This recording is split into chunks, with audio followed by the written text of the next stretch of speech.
नमस्कार। Exam top education में आप सभी का स्वागत है। आज हम शीत युद्ध का पार्ट 2 करने जा रहे हैं।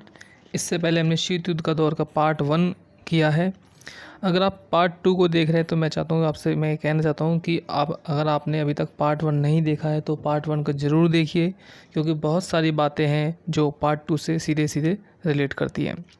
और अगर आप हमारे चैनल में पहली बार आए हैं तो प्लीज़ चैनल को ज़रूर सब्सक्राइब कीजिए और बेल का बटन दबाइए, ताकि हमारी आने वाली वीडियो आपको ज़रूर जल्द से जल्द मिले और उसका नोटिफिकेशन आपको मिल जाए। चलिए चलते हैं। अभी तक आपने शीत युद्ध के बारे में पढ़ा था। अब शीत युद्ध के कारणों के विषय में पढ़ते हैं। शीत युद्ध के कारण वैसे तो बहुत सारे थे, लेकिन आपकी किताब के अनुसार जो शीत युद्ध के कारण है वो है क्यूबा मिसाइल संकट, यानी कि क्यूबन मिसाइल क्राइसिस जिसे कहा जाता है, बर्लिन नाकेबंदी यानी कि बर्लिन ब्लॉकेड, कोरियाई संकट यानी कि कोरियाई क्राइसिस, ट्रूमैन सिद्धांत यानी कि ट्रूमैन डॉक्ट्राइन, शास्त्रों की होड़ यानी कि आर्म्स रेसिस, विचारधारा जिसे आइडियोलॉजी भी कहा जाता है, सैन्य गठबंधन मिलिट्री अलायंस और मार्शल योजना। आइए इनका जो है विस्तार पूर्वक देखते हैं किस प्रकार से वर्णन होगा। सबसे पहले मैं आपको दिखा देता हूँ फिदाल कास्त्रो और निकिता क्रुश्चेव। फिदाल कास्त्रो, ये जो दाढ़ी वाले बाबा जिन्होंने कैप पहनी है, ये है फिदाल कास्त्रो, जो कि क्यूबा के एक नेता हैं। वहीं दूसरी तरफ निकिता क्रुश्चेव, ये जो गंजे अंकल, ये है निकिता क्रुश्चेव। देखिए ये दोनों जो है आपस में अमेरिका के खिलाफ एक साथ हो गए हैं और मिलकर दोनों कह रहे हैं कि आदमी हूँ, आदमी से प्यार करता हूँ। अब दोनों जो है मिल गए हैं अमेरिका के खिलाफ, तो अब इनके मन में आ रहा है कि जिसका मुझे था इंतज़ार वो घड़ी आ गई। अब ये वो एरिया है जहाँ पर यूएसएसआर ने क्यूबा के अंदर अपने मिसाइल लगा रखे थे। इसमें से कुछ आप देख सकते हैं, जैसे कि टेंट एरियाज़ जो आपको दिखाई दे रहे हैं, ठीक है। ये कंस्ट्रक्शन एरिया है, यहाँ पे 8 मिसाइल ट्रेलर भी लगा रखे हैं। तो ये एरिया वो है जहाँ पर क्यूबा में यूएसएसआर ने अपने मिसाइल लगा रखे थे और अपनी जो फोर्स थी उनको तैनात कर रखा था। तो आइए अब हम क्यूबा मिसाइल संकट के विषय में पढ़ते हैं। क्यूबा मिसाइल संकट जो है शीत युद्ध की एक महत्वपूर्ण घटना है और इसने जो है शीत युद्ध को बढ़ावा देने में एक महत्वपूर्ण भूमिका अदा करी थी और बहुत बड़ी भूमिका अदा करी थी। इस शीत युद्ध जब क्यूबा मिसाइल संकट था तो उस समय ऐसा लगने ही लगा था कि अब तो विश्व युद्ध होगा और पक्का ही विश्व युद्ध होगा। तो आइए चलते हैं, इसके विषय में पढ़ते हैं कि क्यूबा संकट क्या है। क्यूबा संकट, इसको जो है क्यूबा अक्टूबर संकट के नाम से भी जाना जाता है। और ये जो संकट था लगभग 13 दिन चला था। तो 13 दिन में ऐसा लगने लगा था कि अब थर्ड वर्ल्ड वार ज़रूर होगा, जिसमें जो है एटॉमिक मिसाइलों का प्रयोग होगा। चारों तरफ टेंशन का माहौल बना हुआ था। शीत युद्ध के समय अमेरिका की जो एटॉमिक पावर थी, यानी कि परमाणु शक्ति जो थी, वो यूएसएसआर के मुकाबले कई गुना अधिक थी। अमेरिका के पास 170 से ज़्यादा कॉन्टिनेंटल बैलिस्टिक मिसाइल यानी कि महाद्वीपीय बैलिस्टिक मिसाइल थी, जबकि यूएसएसआर के पास गिनी चुनी थी। अमेरिका ने यूएसएस पर नियंत्रण करने के लिए इटली और तुर्की पर जो है अपने मिसाइल लगा रखे थे, यानी कि मिसाइल कैंप लगा रखे थे, जिसकी वजह से सोवियत संघ को हमेशा जो है अमेरिकी आक्रमण का खतरा बनाया जाता था। और इससे बचने के लिए है यूएसएसआर कुछ ना कुछ सोचता था किस प्रकार से बचे। तो बाद में क्या होता है, यूएसएसआर क्यूबा के नेता फिदाल कास्त्रो से जो है दोस्ती कर लेते हैं, क्योंकि वहाँ पर भी जो है कम्युनिस्ट सरकार थी। तो अमेरिका जो है एक पूंजीवादी या बोल सकते हैं कैपिटलिस्ट वाला देश था, जो कैपिटलिज्म को जो है सपोर्ट करता है। तो वो कोशिश कर रहा था कि क्यूबा में से जो है सरकार गिरा दी जाए, कम्युनिस्ट जो सरकार है फिदाल कास्त्रो की, वो उसको गिरा दी जाए। तो फिदाल कास्त्रो क्या है, अपने आप को बचाने के लिए यूएसएसआर का सपोर्ट लेता है और यूएसएसआर के साथ दोस्ती कर लेता है। जो क्यूबा से जो इसकी जो अमेरिका की जो दूरी थी केवल 90 मील थी। तो अमेरिका से बचने के लिए यूएसएसआर क्या करता है, क्यूबा में अपने मिसाइल तैनात कर देता है, यानी कि अपने मिसाइलों को वहाँ पे लगा देता है। अब यहाँ से अमेरिका के बड़े भाग पर निशाना लगाना यूएसएसआर के लिए बहुत आसान हो गया था। और अब अमेरिका को अभी तक इसके बारे में पता ही नहीं था कि अमेरिका को कि यूएसएसआर ने अपने यहाँ पे जो है मिसाइल लगा दिया है। लेकिन खुफिया एजेंसी के माध्यम से, खुफिया एजेंसी के द्वारा अमेरिका को पता लग जाता है कि यूएसएसआर ने क्यूबा में अपने मिसाइल तैनात कर दिए। अब होता क्या है कि 16 अक्टूबर को अमेरिका के राष्ट्रपति उस समय जो JF कैनेडी थे, वो एक इमरजेंसी मीटिंग बुलाते हैं और क्यूबा पर हमले करने का निर्णय ले लेते हैं, क्योंकि अब अमेरिका को इस बात का डर लगने लगा था कि कहीं यूएसएसआर हमारे ऊपर आक्रमण ना कर दे, अटैक ना कर दे। तो 6 दिन बाद क्या होता है, यानी कि 22 अक्टूबर को अमेरिका जो है जवाबी कार्रवाई करता है और क्यूबा के चारों तरफ अपने जो शिप थे, जो जहाज़ थे, वो चारों तरफ लगा देता क्यूबा के चारों तरफ, जिससे कि रूस के जो लड़ाकू जो जहाज़ है वो क्यूबा तक ना पहुंच पाए और क्यूबा को किसी प्रकार की भी सैनिक सहायता ना दे पाए। अब यूएसएसआर इसे जो है युद्ध की कार्रवाई घोषित कर देता है कि भाई अमेरिका हमसे युद्ध करना चाहता है। तो पूरी दुनिया को पूरी दुनिया का टेंशन का माहौल बन चुका था, कहीं अब ऐसा ना हो कि युद्ध हो जाए। लेकिन पूरी दुनिया जो है उन दोनों पर, यानी कि यूएसएसआर और अमेरिका पर दबाव डालती है समझौता करने के लिए। कहीं ना कहीं जो है किसी न किसी तरीके से अमेरिका और सोवियत संघ के बीच गुप्त समझौते होते हैं और गुप्त समझौतों के माध्यम से यूएसएसआर क्यूबा से अपनी मिसाइलें हटा लेता है। और वहीं जो अमेरिका है, अमेरिका भी जो है तुर्की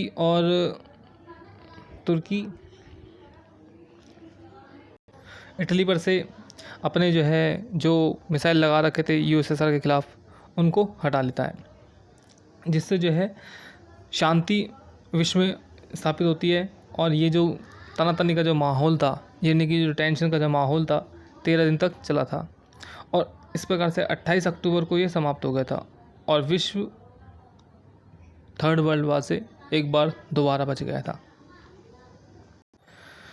अभी हम ट्रूमैन सिद्धांत पर चलते हैं।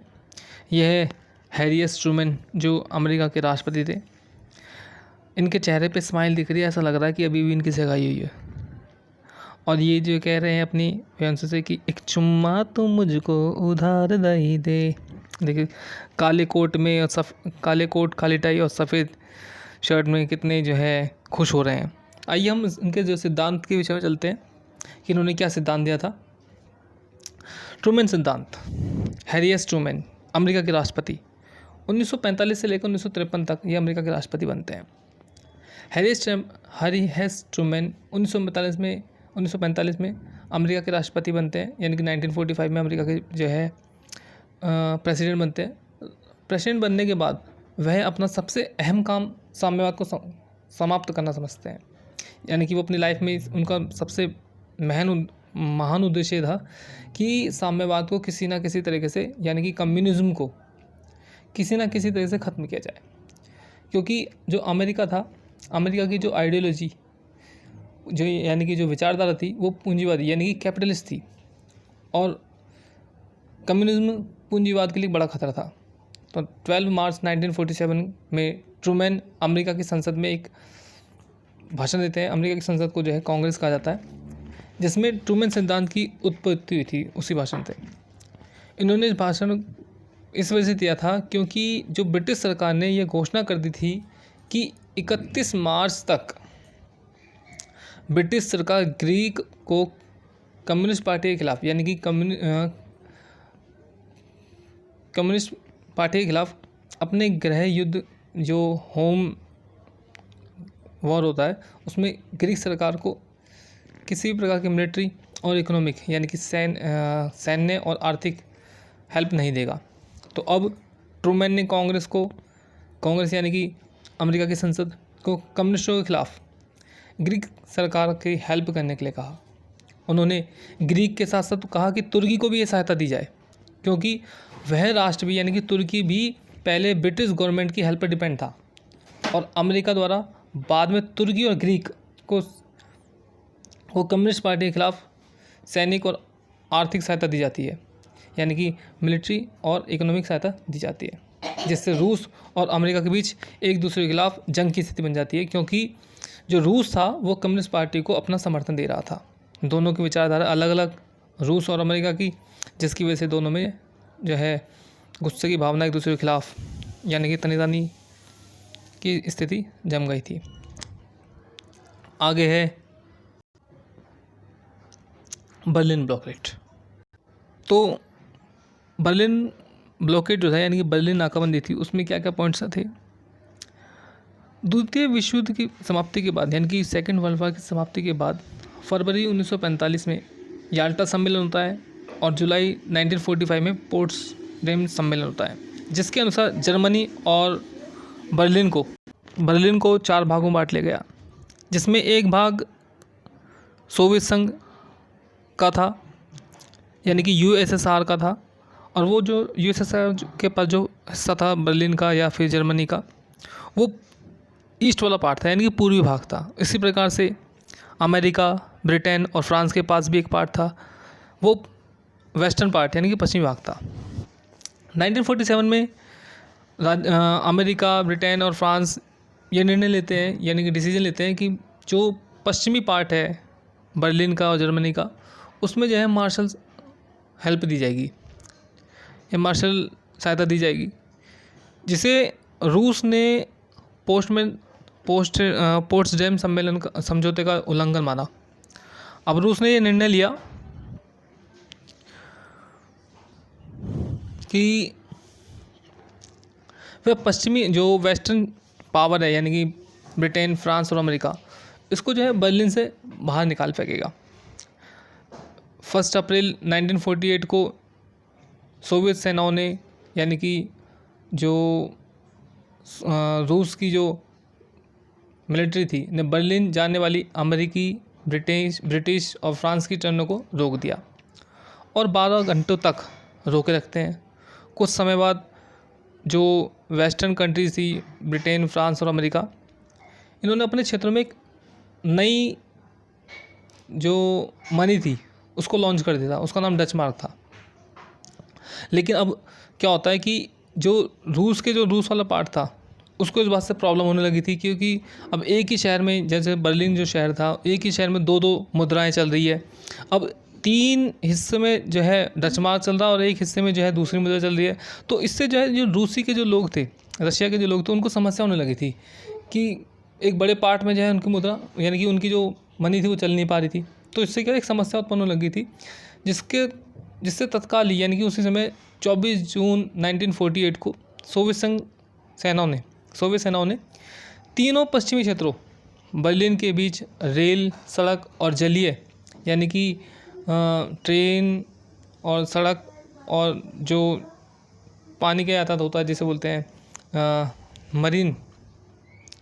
मरीन जो यातायात था, उसको बंद कर दिया था। पश्चिमी बर्लिन की नाकेबंदी शुरू कर दी और पश्चिमी जो बर्लिन था उसको क्या था, उसको ब्लॉक कर दिया था। लेकिन जो वेस्टर्न पावर थी उन्होंने क्या करा कि जो वेस्टर्न जो जर्मनी था या वेस्टर्न बर्लिन में जो रहने वाले लोग थे, उनको जो है हवा के रास्ते वस्तुओं की आपूर्ति चालू कर दी थी। अब उनको जो है हवा के रास्ते की हवाई जहाज़ों से जो है खाने पीने की वस्तुएं मिलने लगी, जिससे पश्चिमी जो बर्लिन वासियों का जो है भरण पोषण होने लगा था। और मई 1948 को नाकाबंदी को जो ब्लॉकेड था उसको बनाए रखने में जो रसिया था उसको अपनी हार मानने पड़ जाती है। देखो ये आपको सामने दिखाई दे रहा है पश्चिमी बर्लिन और पूर्वी बर्लिन। पश्चिमी बर्लिन में जो है जो लोग थे उन्हें अपनी दीवारों पर चित्र बनाने का अधिकार था, लेकिन पूर्वी बर्लिन में ऐसा नहीं था। पूर्वी बर्लिन में लोग दीवारों पर चित्र नहीं बना सकते थे। पश्चिमी शक्ति हवा के, ये तो हमने पढ़ा है कि अभी पश्चिमी शक्ति हवा के रास्ते से वस्तु को पहुंचाते थे। तो बर्लिन वॉल 13 अगस्त 1961 को बनती है और ये इसलिए बनाई गई थी ये वॉल क्योंकि जर्मनी के जो लोग थे वो वेस्ट जर्मनी में जाने लगे थे और उनको रोकने के लिए ये दीवार बनाई गई थी और 9 नवंबर 1989 को ये दीवार गिरा दी जाती है और बर्लिन फिर दोबारा एक हो जाता है। अब आगे देखते हैं क्या है। कोरियाई संकट। 1910 में जापान ने कोरिया को अपने कब्जे में ले लिया, लेकिन सेकेंड वर्ल्ड वॉर में जापान की हार हो जाती है, और जापान की हार होने के बाद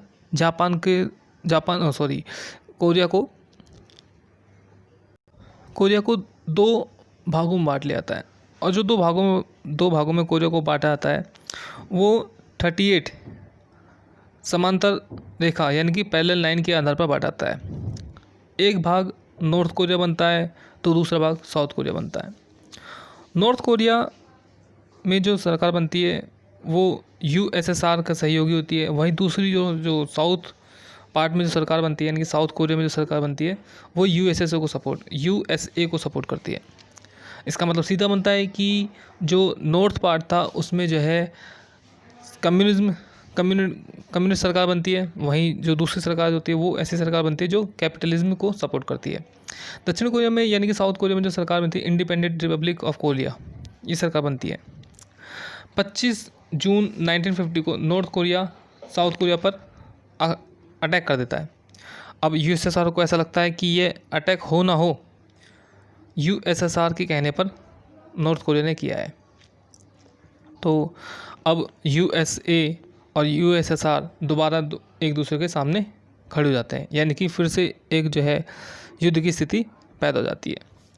तो आगे है मार्शल योजना। तो मार्शल योजना ये जो है, जो आपको सामने जो फ़ोटो दिखाई दे रही है, जॉर्ज सी मार्शल है।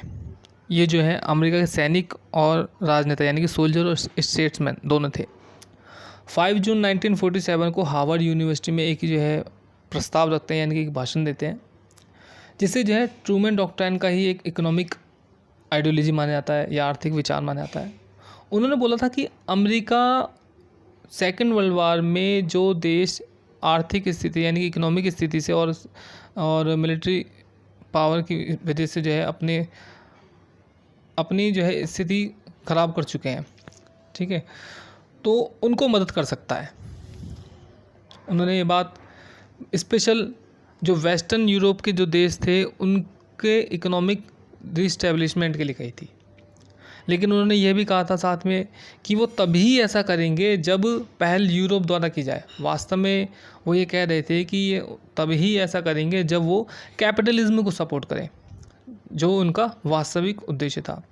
इसमें जो है मार्शल योजना में जो है इन्होंने 12 मिलियन की हेल्प की बात कही थी कि वह सभी देशों की मदद करेंगे और उसके लिए 12 मिलियन पैसा खर्च करेंगे, यानी कि 12 मिलियन की हेल्प सभी देशों को देंगे।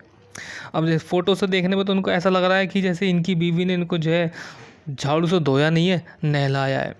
उस समय जो मार्शल योजना के समय जो इनका जो है फ्लैग बना था वो ये आपको दिखाई दे रहा होगा, फ्लैग छोटा सा, इसमें 4 स्टार दिखाई दे रहे हैं। ये जो है इनका जो है साइन बना था। तो आगे चलते हैं, क्या था आगे। इन देखने में तो यही लग रहा है कि जैसे इनकी बीवी ने धोया नहीं, नहलाया है झाड़ू से, वो भी। हाँ, शस्त्रों की होड़ ने जो है शीत युद्ध को बढ़ावा देने में बहुत अहम भूमिका अदा की थी, क्योंकि 1945 तक अमेरिका के पास जो परमाणु बम आ चुका था, यानी कि बैलिस्टिक मिसाइल आ चुकी थी। रशिया के पास अभी नहीं था।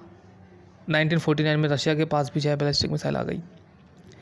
अब विश्व को जो है डर लगने लगता है कि ये दोनों जो है एक दूसरे की आइडियोलॉजी, इन दोनों की आइडियोलॉजी क्या है, बिल्कुल अलग है, और ये कभी भी जो है एक दूसरे से भिड़ जाएंगे। ये हमेशा ही जो है किसी न किसी प्रकार के हथियारों का निर्माण करते रहते थे, जिससे हमेशा ही विश्व को ये डर लगा रहता था कि कभी भी ये युद्ध बढ़ सकते हैं। तो ये जो है शस्त्रों की जो होड़ थी वो बहुत ही जो है खतरनाक शीत युद्ध के लिए साबित हुई। शीत युद्ध को बढ़ावा देने में इसका बहुत बड़ा हाथ था शस्त्रों की होड़ का।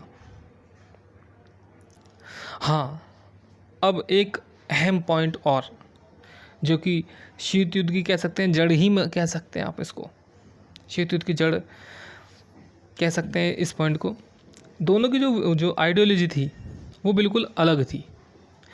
कम्युनिज्म और कैपिटलिज्म, जैसा कि मैंने बताया कि कम्युनिज्म और कैपिटलिज्म एक दूसरे के जो है कट्टर विरोधी, 36 का आंकड़ा कह सकते हैं, दोनों में था।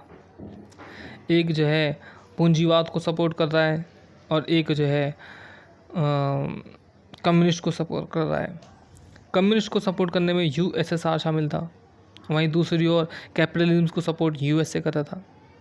कम्युनिज्म यानी कम्युनिस्ट सरकार में क्या होता है कि जो कंट्रोल होता है वो सबका सब पूरा का पूरा कंट्रोल जो है गवर्नमेंट के पास होता है, जिसमें प्रोडक्शन और प्रॉफिट जो पूरा का पूरा कंट्रोल था प्रोडक्शन और प्रॉफिट पर वो गवर्नमेंट के पास होता है या स्टेट के पास होता है।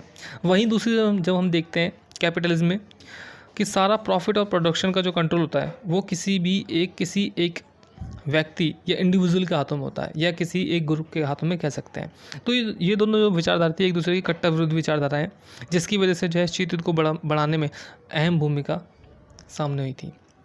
यानी कह सकते हैं कि शीत युद्ध के लिए स्पेशल जड़ यही थी दोनों के दोनों। अब आगे देखते हैं आगे क्या था। आगे मिलिट्री अलायंस, सैन्य गठबंधन जिसे हम बोल रहे हैं, मिलिट्री अलायंस ने भी जो है शीत युद्ध को बढ़ावा देने में महत्वपूर्ण भूमिका अदा करी थी, जिसमें से वार्सा पैक्ट एक था। वार्सा पैक्ट का जो लीडर था वो यूएसएसआर था, जिसकी स्थापना यानी कि जिसकी इस्टेब्लिशमेंट जो होता है 14 मई 1955 को होता है। इसका जो मुख्य जो एम था वो क्या था, नाटो को फेस करना। नाटो किसने बनाया था? नाटो अमेरिका द्वारा बनाया गया था, एक सैनिक या मिलिट्री अलायंस था। यूएसएसआर यानी कि वार्सा पैक्ट में जो शामिल जो देश थे वो थे USSR, Poland, Hungary, Bulgaria, Albania, Romania. इन सभी में जो ये सभी के सभी जो है कम्युनिस्ट गवर्नमेंट को जो है सपोर्ट करते थे, इसलिए इन्होंने जो है आपस में मिलकर एक वार्सा पैक्ट बनाया था। लेकिन दुर्भाग्यवश 1 जुलाई 1991 को जो है ये वार्सा पैक्ट ख़त्म हो गया। इसी 1991 में ही जो है ये यूएसएसआर ख़त्म हो गया था और यूएसएसआर के बदले फिर जो है रूस बनकर आता है, क्योंकि यूएसएसआर में जो है अहम भूमिका रसिया की थी, तो रसिया को ही जो है उसका जो है उत्तराधिकारी माना गया है। आगे है सीटो और सेंटो।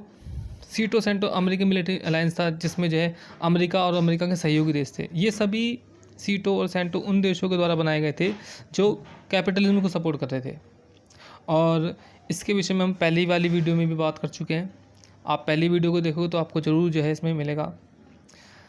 तो यह जो है पार्ट हमारा यहीं पर ख़त्म होता है। आशा करता हूँ कि आपको जो है इसमें बहुत कुछ समझ में आया होगा।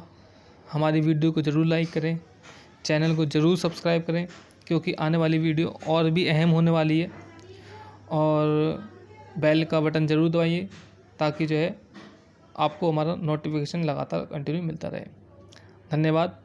एग्ज़ाम टॉप एजुकेशन की वीडियो को देखने के लिए आपका हार्दिक अभिनंदन करते हैं। Thank you.